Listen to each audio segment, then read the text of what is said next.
Hello, this is Queen Pen. I am currently going to do a piece for you called 5,000 Voices and One Scream to Freedom. You have to excuse me. I am going to be reading it out of my poetry book, so, you know. So anyway, for those of you that enjoy this piece, I did this video for you. I do realize that I had a video done before, but it accidentally got deleted. So I'm redoing it with no music, none of that. So I hope you enjoy it, okay? Here we go. Her adverbs are singing hymns to her synonyms while verbally rebuttaling reverb nouns and agitated adjectives subjected to harsh compounds and run-on sentences, leaving them all blank. She's tussling like a madwoman in a straitjacket, locked in a box room, no padded walls and nothing to calm her mood. Throwing herself into wall after wall, screaming at the top of her lungs, wanting something for the pain, but there's none. In the corner of her eye, she sees the corner of the wall. Her first calming state led her to believe that this was her way of escape, so she ran fast towards what she thought was a freedom door and bam! Busted her head wide open to the white meat.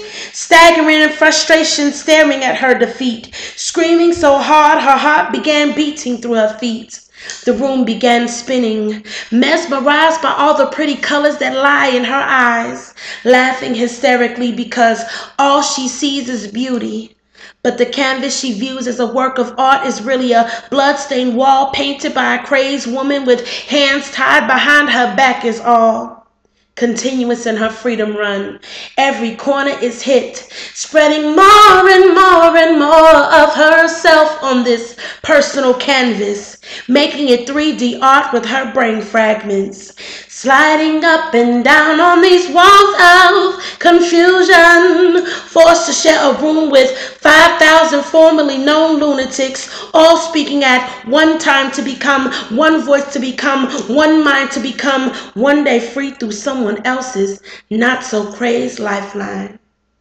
And for a moment, there was silence. Opening her eyes and closing them like she was the projector and her white blood-stained walls was the screen. She always dreamt of being an actress, and to her, she was the most famous movie star to ever be seen. She titled it 5,000 Voices and One Scream to Freedom. But not only was she a star in it, but she wrote, co-produced, and directed it. Made 5,000 copies and everyone purchased it. She was living the dream. She smiles while lying on the floor in her straitjacket, locked in a box room and no padded walls, once again to calm her mood. Her breath becomes faint. Her blood surrounds her body like red acrylic paint, and she dies. Her soul stands up and steps out of her body and takes one look around and sees the painting she started. On one wall she painted free, the next was me, the third were arrows, and the fourth was a stick person, like she sent this message for her soul. She turned and looked at her bloody body, now dead and cold. She smiled and said, "Thank you for showing me the way back home." She turned and walked away, then disappeared into her final resting place.